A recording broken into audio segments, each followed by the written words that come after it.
Hey friends, and welcome into the Loochador Podcast as Texas A&M beats Mississippi State 31-9, and this is brought to you by Academy Sports and Outdoors. I'm David, he's Billy. Billy, can I take a moment to prop up Academy? I would not have it any other way. All right, and I think you'll have some thoughts on this. As you all, I think many of you guys know, I had a tragedy in the family last week. We flew to Orlando for a funeral, and my nephew Adrian was a huge Dolphins fan, so they did a celebration of life, and they said everybody needs to wear Miami Heat gear, Dolphins gear, whatever. Okay. I don't own any of that stuff. I don't. So I went to 3 stores because the event was by Disney. In Florida. In Florida. Okay. Nobody had it. Not Target, not anybody. I Googled the closest Academy. This is all a true story, GPS verified. It was in Kissimmee from where I was. I drove to Kissimmee and I got a Dolphins shirt. And they had everything. It felt good because I walked in and I knew exactly where it was because academies are all kind of laid out very much the same. I know where the Texans and Aggies stuff and Cowboy stuff is here. I walked in, found my shirt. I went to 3 stores. I got just a really nice, I'll probably wear it sometime, a really nice Dolphin shirt. But I knew where I would be able to find it. Elizabeth and I were like, we got to find an academy. And it was in Kissimmee. Kissimmee. So. It's funny. Kissimmee came up last night. We did not talk about the academy. It's someone who has a house in Kissimmee. And I'll have to let him know. Yeah. So that's where he needs to shop if he's not already. And I found it very interesting. In Orlando, they sell every sports or college team except the U. They have Florida State, they have Florida, they have Central Florida, South Florida, but they didn't sell Miami. Interesting. Anyway, I don't want to talk about any of those teams. I want to talk about A&M. And here's something that I think we may have kind of touched on last week, but I think it's really apparent for this season. Let it play out. We make opinions based on a quarter, a half, but this team, not only are they game plan oriented, I believe this particular Texas A&M team fixes things in game to where, hey, we're not having a lot of success passing. Oh, wait, look at what Marcel does in the second half. Hey, we're running okay, but we're not killing them. Rush for 140 yards in the fourth quarter. This team, I think, makes the changes that we've needed to see in the past, and that's why you can't take a complete first quarter and copy and paste that thinking for the entire 4 quarters. Well, I'm with you, and with the way the defense has played the last 2 weeks, and we're obviously going to go into that, this team has shown you in only 5 games what sometimes it takes teams a whole year to show, right? Mm-hmm. And that is a Josh Pate quote right there, but if you think about it, they've won a shootout against a team that was in the top 10 and a team that will end up in the playoff. Yep. A really good Notre Dame team whose losses now are to 2 top 5 teams on the final play. They've won a defensive struggle where they have looked light years better than the other team on the field with them, which is an SEC team and a real SEC program that's struggling right now, but it's with Auburn, you could watch that game and just go, they won that one where they said, hey, defense, we're going to put you out there through the whole fourth quarter and need you to win it. And they did. And then they won this one this week against another, I think, respectable SEC team right now. And they took a 7-3 game and outscored them 24-6 in the second half and just beat that ass. And they took them to the woodshed in the second half. Physically, they did it with explosive passing plays. They out-athleted them, and they did it with suffocating, stifling defense to where Jeff Lebby was just left mush-mouthed and looking for answers at the end of that game, almost giving no credit to A&M when you just came in here and got punked. And I do think that Mississippi State came in here and they wanted to get physical with A&M and they thought they could challenge that way. And they started off with that really nice goal line stand. And then as 4 quarters went by, they just could not stay in the fight. And they had both their receivers out there. That was questionable during the week. They could not stay in the fight. They tried to challenge A&M's physicality. They tried to do it with the run game. They had that second drive looked nice running the football. That's what I was worried about them doing for a lot of that game. Mm-hmm. Hell no. So the Aggies are winning physical. They're winning flashy. They're winning with a quarterback that kind of rides it out and perseveres if it's not starting out well for them or if it but he's also can come out and have a great half or a great game on the road or a game-winning play, and he's shaking off mistakes that he's made. That interception, he comes out and say, or really later that quarter with a dot to Concepcion that really seemed to get them going and him going. They're just a resilient bunch. They're in it together for the long haul in the course of a football game. And that's a reflection of Mike Elko, first of all. And then you mentioned the other thing. They're well coached. Now, they got to clean up the damn penalties. That's one area where you go, gosh, like when is this going to slow down? But they're well coached in game. So say this. The last 2 weeks, right? Last two games, Notre Dame and Auburn, A&M, and both times they missed the field goal. They do a remarkable job of getting down the field quickly to set up a field goal try and clock management and stuff like that. This week before halftime, they don't do it. I went through the whole deal last week about Auburn and do you take shots to try to get the first downs to end the game, or do you have full confidence in your defense? And they said, we're going to try to run it. If we don't get it, we're punting it away. They're not going to go 80-plus on us with the game on the line here and cross this goal line. That if it was a shootout, we would not be doing this. They're not doing it. We have 58 minutes of evidence to say they're not. That's the best play to win the game. So the other day, and this is why I say well coached and managed, it's a 7-3 game. Everything's kind of gone wrong for you. Every good play seems to come back with a penalty. The breaks are not seeming to go your way here. So you have the lead. They punt it to you. Great punt, pins you deep. You got, a little over a minute and a half maybe left. Unless you pop that first play. And then it was just, and we've already thrown an interception this half. Our quarterback doesn't quite look settled yet. There's no way in hell with us getting the ball, I'm going to risk anything bad happening down here. We're going to run it. They're not going to have any time left on the other side of the clock. We're damn sure not turning it over. The A&M can look different each week. They can come out and beat you different ways within the course of a game. This is a really well-rounded, well-coached football team with real playmakers. And now you got to start saying, with a pretty elite defense. Yep. Last week it was, Auburn's offense isn't good. I'm going to tell you something, David.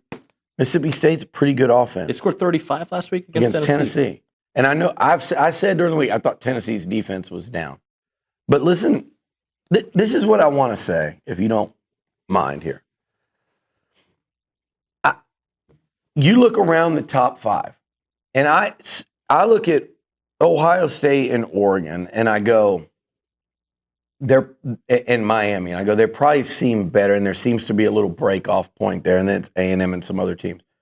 But take those three, take those other teams, and what you want to do is compare what your eyes tell you and what their resume tells you, and you kind of mesh that, right? And you also want to see, is this team ascending? Are they level? What is it? A&M certainly looks like an ascending football team. Okay, now Miami's resume to me is as strong as anybody's, right? Notre Dame, Florida State, Florida, and South Florida. Yep. Okay, Miami's resume to me, I don't know what the numbers. They're number one. They're number one to me.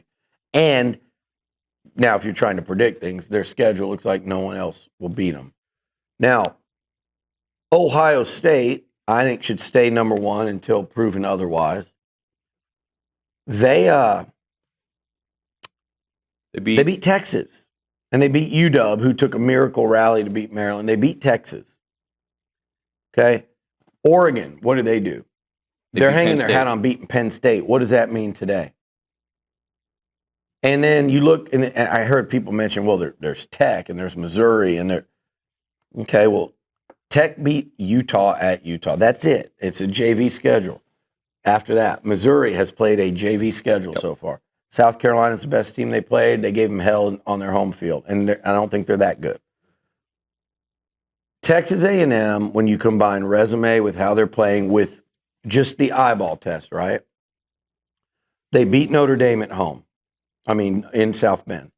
In a shootout. You can compare how they beat them to how Miami beat them. Both kind of last play. Yep. Compare the stats if you'd like.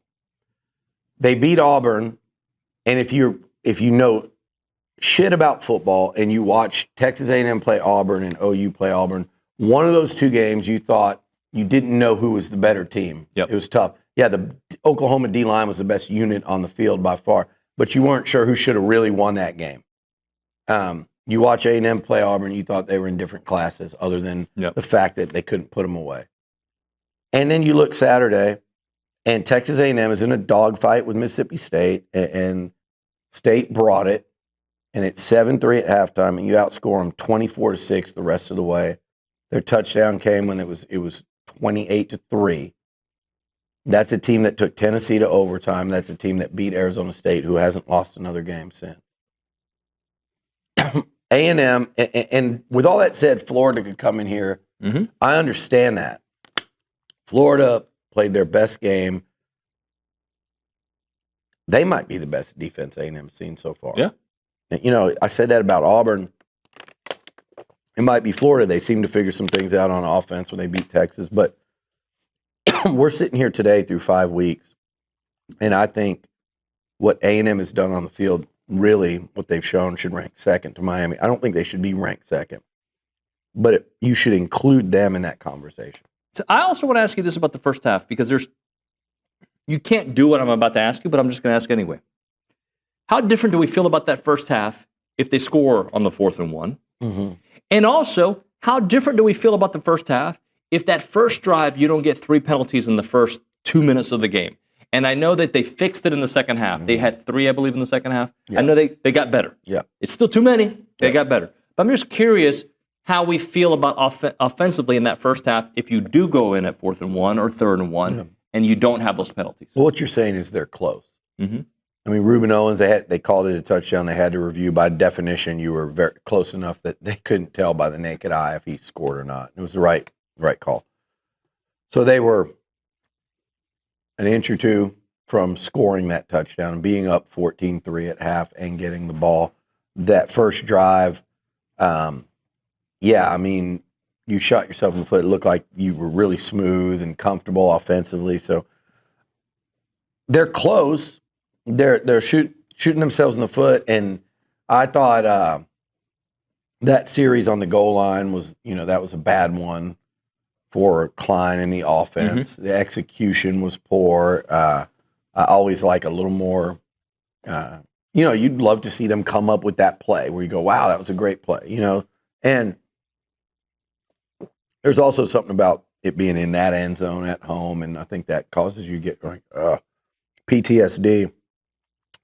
But all told, I thought the game call, like you said, you were held back in the first half. The throw Marcel threw the interception on looked wide open at the beginning. You just waited a little long, and then was it Burkature that he threw it to that kind of, I think, didn't think it was coming to him.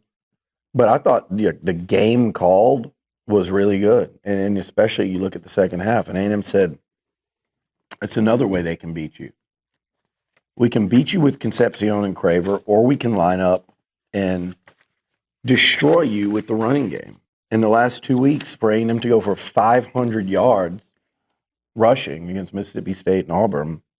And by the way, they unveiled a nice running game to the wide receivers this week, too. They did. It's nice when you're not handing those reverses to a 6'5" receiver that's, kind of a slower accelerator and longer strider. I thought Noah Thomas wasn't really the guy he could do things, but that wasn't his thing, yeah. And now you've got Craver and Concepcion running those. I mean, that's a whole different level of threat to a defense, and Bussy. But you look at Concepcion and Craver. So you ran for 200 yards. And those two receivers, I don't know if you looked this part up. You know how many total yards they had combined? I mean, don't look it up. I'm asking you to guess. 200 yeah, plus. They had right around just under 200 yards of offense, not counting returns. 200 yards of offense from two players, and your running game went for 200. And Le'Veon was slowed up, banged up, and he was during the week, which is part of why I said my sleeper pick of the week was Reuben Owens. Good call. Because Le'Veon was going to play. It was just like, if you could afford to not overload him that week, and that's what they did. I did not think, when I said that Reuben Owens would go 21 for 142. What a game by Reuben Owens. Like, you got to be really happy for him. He's a study in perseverance, and now he looked every bit like the 5-star running back last night. 140 yards in the SEC game, and on 21, like, really workmanlike totes. But, David. Can I add to that? They're close. Offensively, like, they can kind of morph into whatever you need in the course of a game, and Colin Klein knows that. So this is not all Reuben, but in the fourth quarter, they rushed for 135 yards. Wow. So and Reuben was a big part of that, obviously. Morrow had his plays as well, but so they were able to do that. The other thing I wanted to bring up is defensively there's a lot I want to bring up. Third downs, 2 weeks in a row. Now teams are 1 of 22, I believe. Incredible stat. On third down conversions. That is an incredible stat. And again, like, Auburn's offense stinks right now. But that's Cam Coleman, Eric Singleton. You could be air to hold a team to 0 of 13 on third down. And then this week, it was like there is talent on that Mississippi State team. Mm-hmm. Edwards and Thompson, Fluff Bothwell. Hopefully he I don't know what the status is on his injury today, but it didn't look good. No. But those three guys, and you saw Shapen, if he has time, like, I don't think he's anything special, but he can throw a nice, accurate ball down the field. That touchdown pass was beautiful. Oh, yeah, and then he barely missed what would have been another long touchdown. They take some shots now, and to keep teams from converting like that, and look, if you want to go into it, these last 2 weeks of defense have man, I'm not sure it's not the best back-to-back in meaningful football games. I'd have to try to figure out going back, like...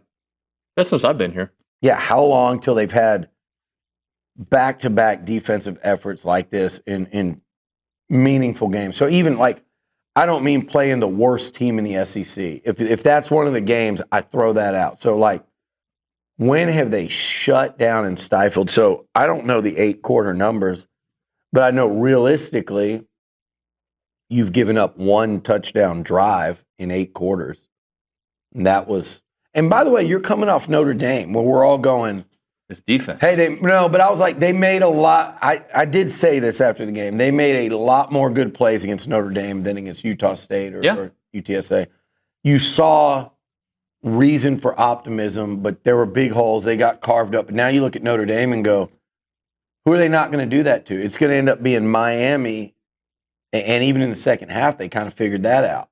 But that, you held them to 33, which felt like you just got gashed and carved up. But you're like, no, they hit a flea flicker and they let the running back, the best player on the field, leak out on the wheel route. Or that looks completely different. So you saw, like, the 4th down stops, the 3rd down stops, containing Jeremiah Love. There were signs, but I wasn't expecting anything like this these last 2 weeks. Now they look confident. They're flying around. They're tackling. You know what my favorite play of the game might have been defensively? Probably 2 of them. Probably the tip pass and the pick by Sanford, because that came right after what was that call that extended the drive? Was that the BS late hit on the quarterback, because that O-lineman just shoved him right in. I mean, O-lineman wasn't trying to. He just blocked him right into the quarterback when DJ's running. It's literally nothing you can do. Literally nothing. And that was on 3rd down. Yeah. And so the drive was over. You get the ball back. So that was one of them. But the other one, and I don't know the play, but they blitzed, and I think it was Dalton Brooks.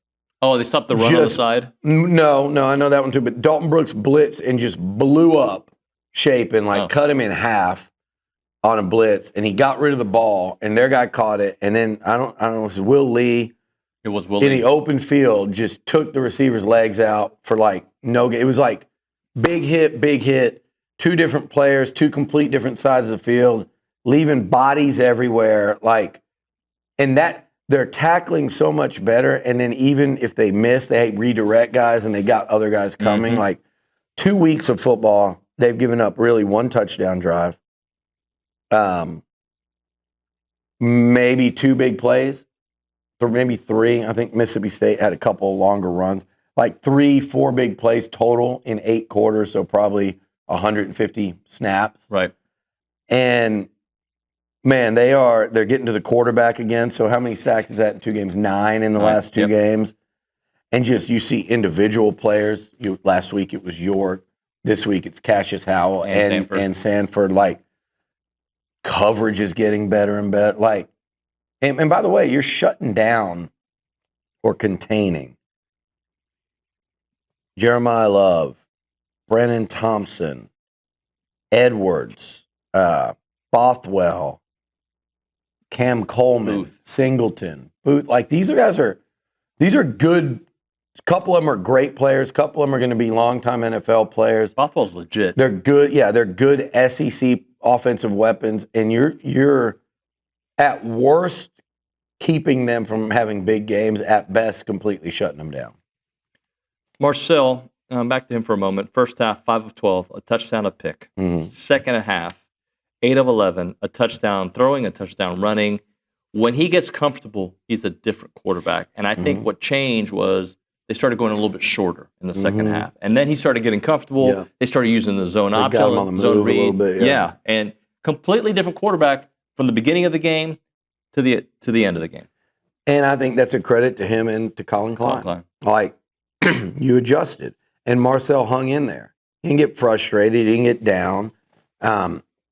You know, and again, that's credit to the defense too, because you look at the stats, and I'm like, damn, Marcel's, you know, he's not on right now. And then they show those stats up on the board while you're sitting there in the game, and it's Shape and Reed, and his numbers are same or better than Shapen. And you're like, it was just an example of where your defense is keeping you in it. And these guys are going to hit 10, 1, 7, 8, 4. These guys are going to hit. And they were just, again, the penalties, a little, you know, we talk about the deep ball a lot. He threw a perfect deep ball to Ashton Bethel Roman that's probably for a touchdown. It's pass interference. It was a good PI call. Yeah. But I think that was either on Craver's touchdown, or that might have been on the goal line stand. I'm not Craver Concepcion. Or it was on the goal line stand, but that should have been a long touchdown pass. Maybe that gets you going, you know. So I thought Marcel, again, like the last 2 weeks, is he putting up like Heisman Trophy first team All SEC numbers? No, he doesn't have to. There are going to be games when he does that, though, like he did in South Bend.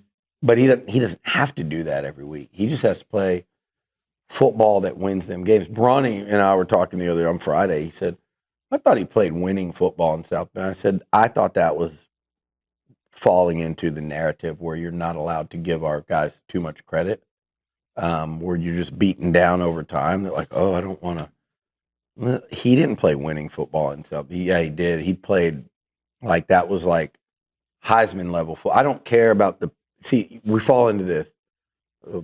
Completion percentage wasn't that great. Just go watch the damn game. He won a football game on the road with a 4th and 11 touchdown pass. He had 400 yards of offense against that Notre Dame defense. Time after time after time, made throws, cut them up.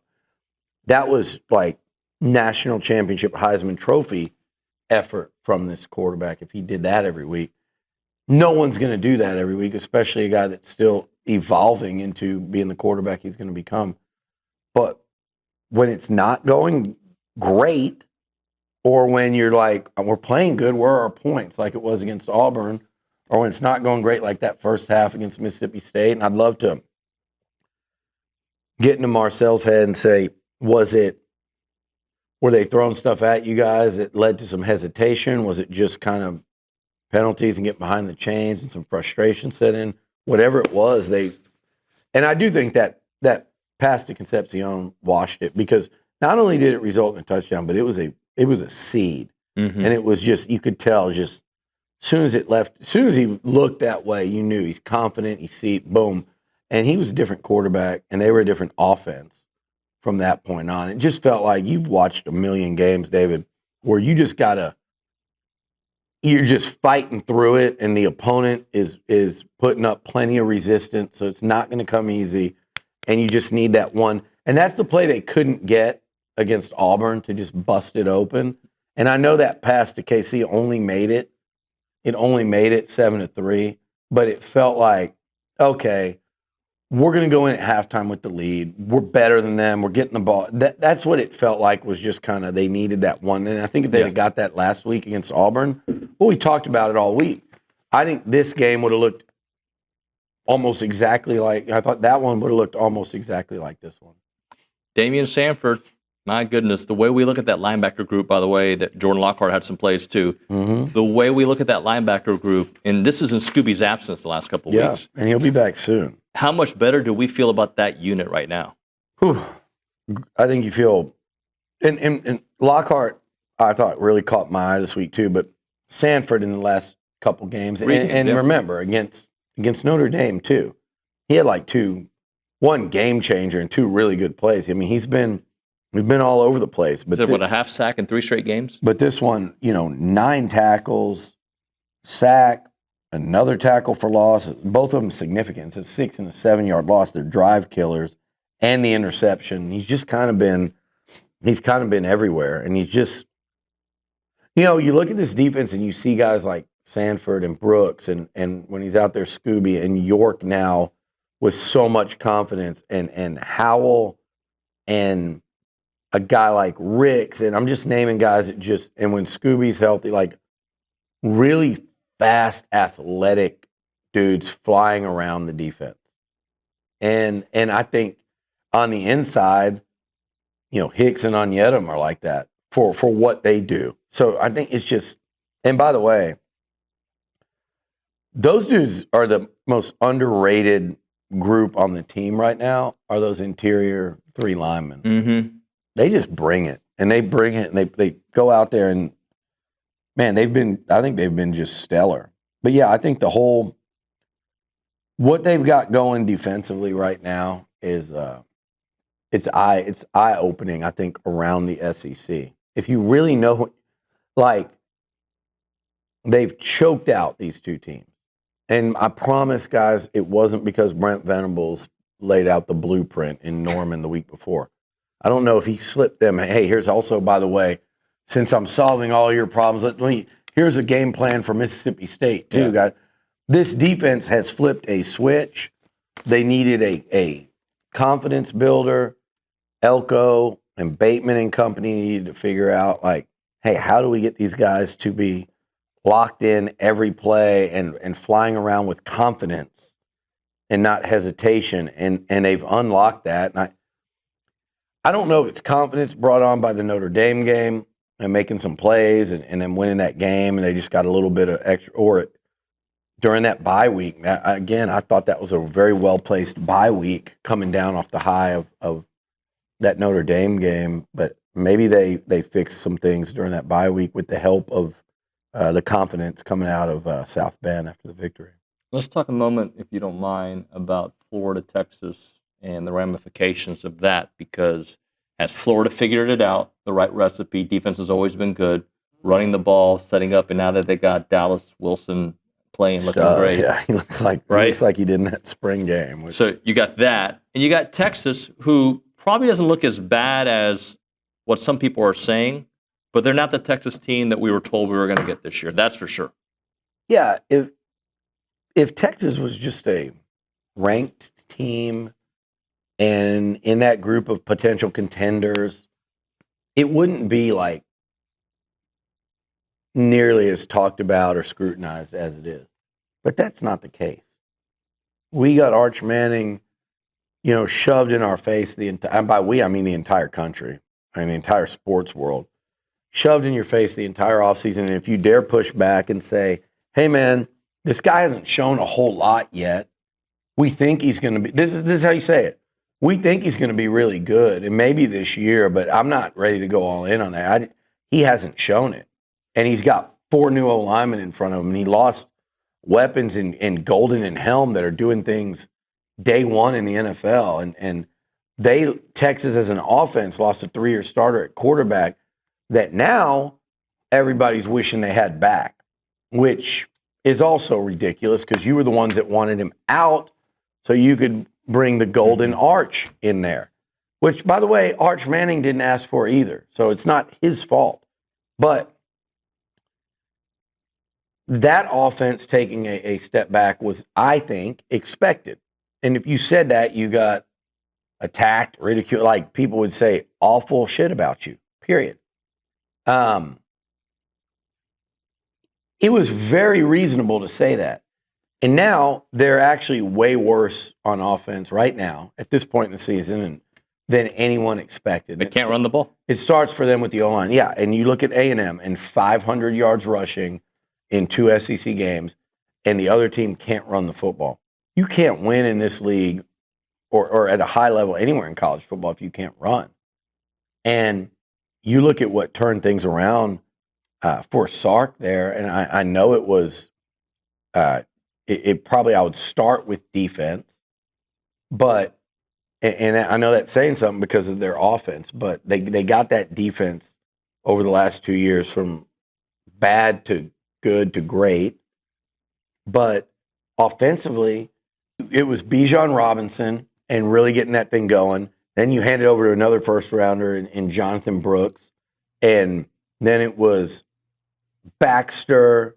And then he got hurt, and it was Blue and Wisner, and look what they did last year in the run game. Look what they did over here at Kyle Field. And part of that was great running backs, and part of that was a tremendous O-line. And you take all that away, and then you put in an experienced quarterback in there, and now you're playing against defenses like Ohio State and Florida. So what they've done in only 2 games out of 5 they've played against Power 4 competition. And that offense is, I know Arch made some throws, but that offense has been eaten alive. It's been eaten up by the Gators and the Buckeyes. I know they're favored to go in and beat Oklahoma next week. Who's blocking that OU D-line? Yeah.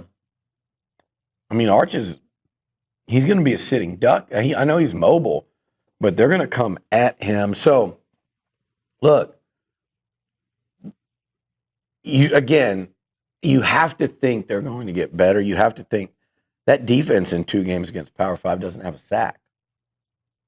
In 8 quarters against Power 5, there's no sacks. Yep. And that's with Colin Simmons and Anthony Hill in that front 7. So my thing, David, as far as, and we'll talk Florida in a second, but as far as the Longhorns, again, it was the arrogance with which they shouted everyone down. I have to look at graphics that say, with a picture of Arch Manning or with Sarkisian that says Dynasty with a question mark, put out by one of the sites. I don't even remember which one it was, but we had a whole offseason of that nonsense. The whole college football world did. They went all in and so in your face with it that now they got to own it. They got to wear it. And again, their season's not over. They've lost 2 games, but they feel like it is because they're looking at the team that's out there right now and looking at the schedule. If you go lose in Athens, it is over. And then Texas A&M and Oklahoma and Vandy and Diego Pavia. And by the way, Mississippi State. I'm telling you, you go now because the other thing, and this is something that I constantly battled with, you didn't have to go. The toughest SEC road game you played last year was Fayetteville at 11 a.m. Arkansas, before A&M, who was in the cell, and they came in and beat the Aggies, and that's where you tip your cap. And then their schedule got really tough, and they showed it, right. But the SEC schedule they were dealt to play at Vandy, and I know it's Pavia Mania, but still, it's the least intimidating road environment in this league. You went to Fayetteville, and you got an 11 a.m. when their season was over. And by the way, that was like a 6-point game in the final 5 minutes or so, 4 minutes. You didn't have to go to these places. So now you got to go to the Cowbells. Now you got to go to Starkville. And now you're going to know why I said last year when A&M went in the swamp and beat a bad Florida team at the time that got better, and when you went into Starkville and beat a bad Mississippi State team by 2 touchdowns, and you were up, I think, 33-6 against Florida at one point there.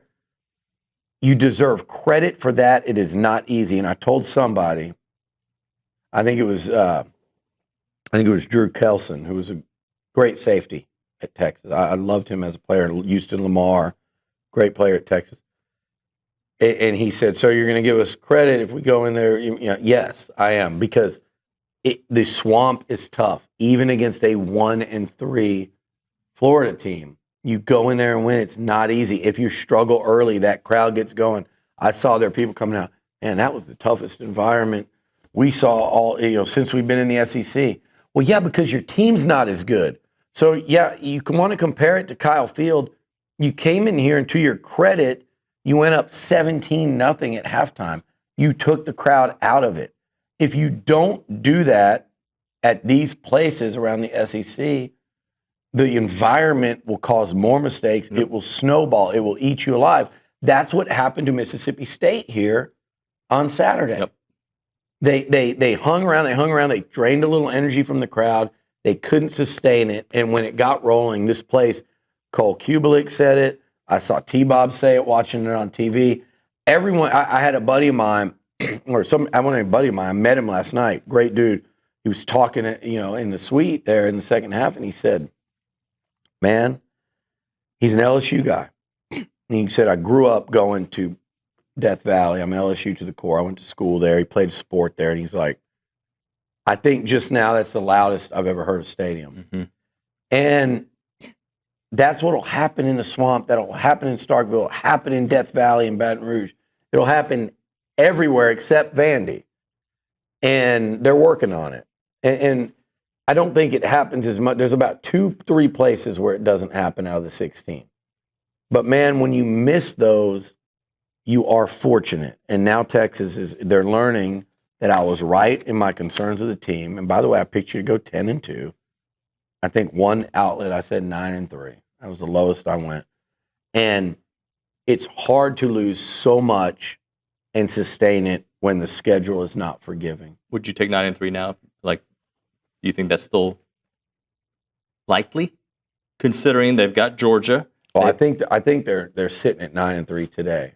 I don't think they're going to go in Athens and win. So no, I wouldn't. I think they would lose one more other game, and that's one out of A&M, OU, Vandy at home, and Mississippi State on the road, really, and Arkansas at home. But I wouldn't be lucky enough to see my Petrino is greater than Sark tweet go full circle. I know that they're going to beat Arkansas, but I'm just saying, you lose one of those 5 and lose to Georgia, and you're an 8-4 team. When I literally read that you were a dynasty, and I literally heard people embracing national media saying that they were going to be the next Bama, and buying it and believing it. And I went on a little spree on Twitter earlier. I saw that. But I got a lot more where that came from. So Amanda, she likes to say, well, I don't go out on a limb and say much. She doesn't, but there are some replies I hope to catch her in. But I don't need to go and make a show of it tonight or tomorrow of my co-host. I don't need to. I've got so much. Like, she's the bookkeeper. I learned a little from her. I've got plenty. I got bookmarks galore. That was just a little sampling. And by the way, you know what I'm doing? I'm not bragging about where A&M's at. I think the Aggies, to Miami, to Ohio State, to Oregon, to Tech, who everyone's got penciled in as undefeated, and they might, because that schedule is ass, but anyone, including A&M, that thinks that they're on this this runaway train right now, you haven't learned anything from this college football season or any. So this is not about, hey, A&M's arrived, they're the greatest thing ever. There's a million reasons to be excited about where this football program's at and where it's going. But this is just like an accountability lesson in people that just are complete jackasses on social media for no reason. It's not for the normal people, the sane ones, for the ones that want to engage and just, hey, man, I disagree with you. Here's why. Or I think your take's wild. Here's why. It's not for you. It's for the other ones. And it is not a victory lap for an A&M team that's 5-0 and has seven games left to play, including 6 SEC games. So I love where the Aggies are at. Dude, you know there's a good football team coming in here. This is, of all the games this season, well, Notre Dame, of course, I was concerned going on the road. This is the one that I worried about the most before the season started. And now that they have figured it out, especially the home games, this was the one I looked at, I was like, oh, I'm worried about that one because they've got the defense, they've got the playmakers, they got Billy still. Yep. But what was he? Someone tried to tell me, no, it was a good timeout because the tackle's helmet came off. There would have been a 10-second, or you had to do it. You had to take the timeout, or he couldn't be in the next play. Dude, you're trying to run 40 seconds off the clock. I would have trotted out. I would have put an offensive line of Bickham, Zane, Olin, Brawny, and me or you. okay, good. That's our 5, just to include us. I would have lined up. I would have said, hey, Billy, go out there at quarterback. You don't have to take a snap. You'll probably fumble that, but we'll snap it to you. You just have to catch it. Okay, well, hopefully I can see it. But, yeah, that's it. Like, who cares who is on the field? You got a Daffy Duck out there. Snap the ball. Let the clock run. It's so insane. That's almost a fireable offense to even put that in jeopardy. And had he lost that game because he called that timeout, he would have been fired today. 100, not 99, 100%. He would have been fired today. But coaching, part of coaching too, is getting your team to buy in and believe. And he did that in the bye week, and they carried it out on the field Saturday. Like, so to me, Texas didn't lose to a bad team yesterday. They lost to a pretty good team that would beat a lot of people in a raucous home field environment. Yeah. Like, in a bubble, that's not shameful. But when you've been propped up all season, you've propped yourselves up. You say it wasn't us, it was the national. My ass, it wasn't. It was you. It was 99% of you on social media, on message boards. God, don't let me tap in to what these people said during the offseason when they saw. Now they're talking about, how does A&M have so much more skill talent? How do their guys look so much faster than ours? I'm like, you don't remember this summer, that little video of Marcel throwing and oh my gosh, Terry Bussey looks slow. Look at this. Oh my God. You don't remember? Let's go. Any Aggie that's interested, go subscribe to one of those sites and look up that week, whenever that was, or go on Twitter. You don't even have to pay money. Go on Twitter and look up that week and see what was said. You brought it on yourselves in terms of the checks being cashed and the receipts, but you didn't lose to a terrible football team. And to me, at least your quarterback fought his ass off. There's a little to be gained there. They were hurt by not having a Muhammad at corner. He's their best guy. But all of that did was it built Florida up. And Billy Napier has the locker room. And Billy Napier has a confident quarterback. And Billy Napier's quarterback now has some weapons. And the Gators found they realized how good their running back actually is again and start giving him the ball. We all knew. And we also always knew their defense was good. Miami could tell you that. South Florida could tell you that. LSU could tell you that. Here, LSU, have 5 interceptions and still score 13 points on offense. It's the best defense the Aggies are going to face. Whose defense looked better yesterday? Florida. So maybe the best defense they'll see this year. LSU and Texas will have something to say about it, but so far, it's a damn good defense and a confident football team. But guess what? I could just as easily be describing Texas A&M, and Texas A&M does not have the negative history so far this year that Florida has. So this is a damn good defense and a confident football team playing at home. So again, you wouldn't trade positions with them. And when I go into an SEC Saturday, that's all I ask. I look for when I'm trying to think, would you trade positions? Do you like their position better than yours?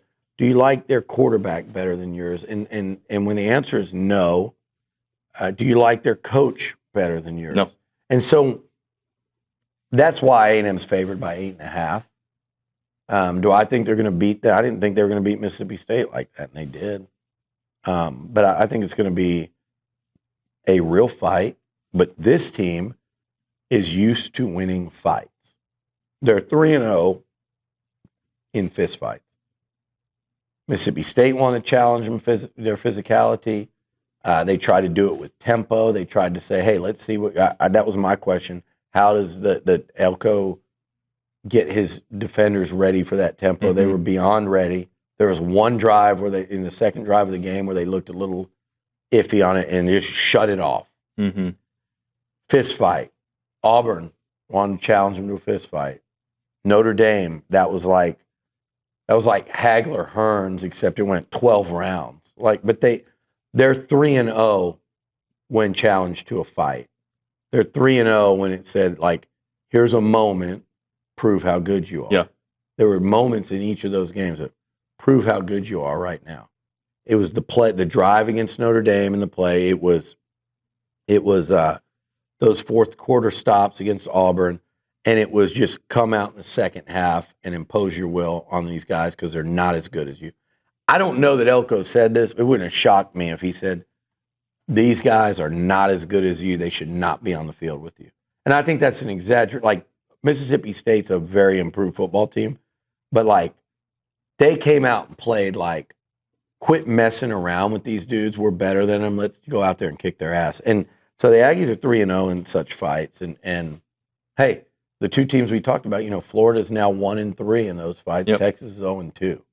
Yep. Billy, tomorrow on the show, we'll kind of talk about the other teams in the SEC.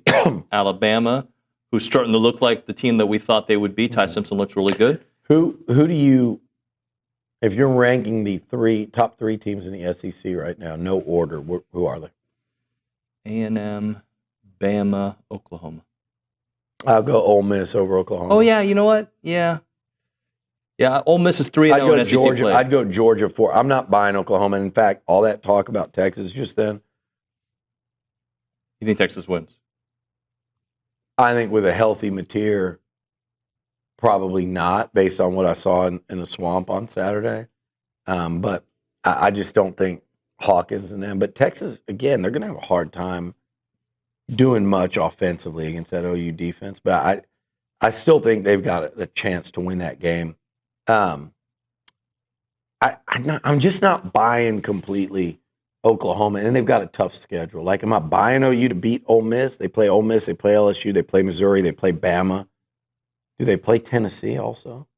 I think so.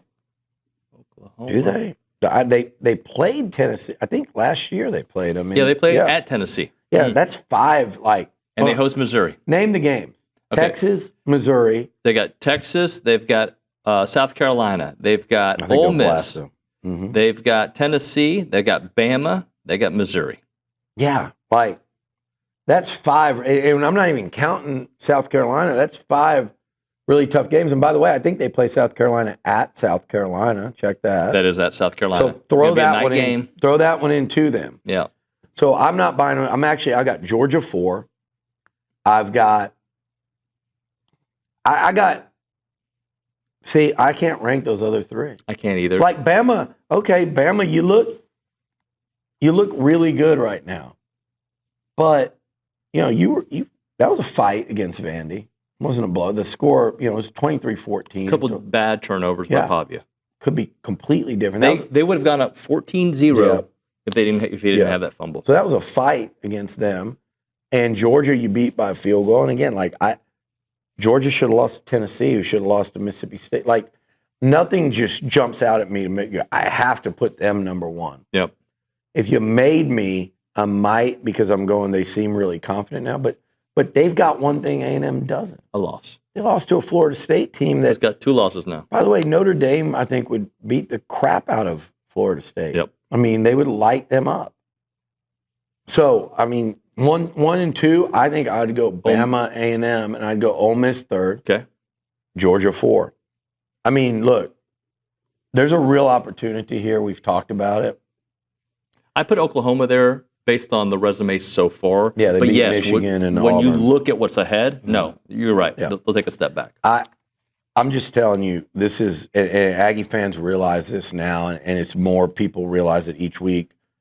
The fans have been incredible the last 2 weeks, a day game and a night game, just remarkable. I thought everyone that was involved in the blackout, you deserve like a pat on the back, credit, special mention, whatever, from everything from, people can try to make fun of like the yell leader, uniform reveal. It had the whole country talking, and they're making fun, they're joking, but it was like, yeah, we're going to do this and just kind of lean into it. The eye patch reveille was probably the most incredible pop I've ever seen pregame. That was great. How awesome was that? And just the idea of the blackout, the script end zone, like that's getting the fans excited. It's getting them, you're a part of it when you go and pick out what you're going to wear to this blackout. Like they're pushing all the right buttons off the field and on the field. And Bronny and Howell will come in this week and tell you how they're doing it in recruiting too, because you want to talk about momentum, guys, of a program. Start your season 5-0, get into the top 5, beat the Notre Dame Fighting Irish on NBC at night in what is still one of the couple games of the year so far in college football, and then follow that up with 2 home games in front of 105+ thousand, where you beat SEC teams and where you do a night game blackout in that environment. So recruiting stock is absolutely soaring right now. Follow it on Tex Eggs for all the best updates, and they are the best, and I'll put them up against anybody's. We can compare and contrast. They're kicking ass, those two. And it's easy to do when the team's playing like they are. Yeah. Billy, thank you, sir. And thank you. Thank you to Academy Sports and Outdoors, and we'll see you tomorrow on Tex Ags Live.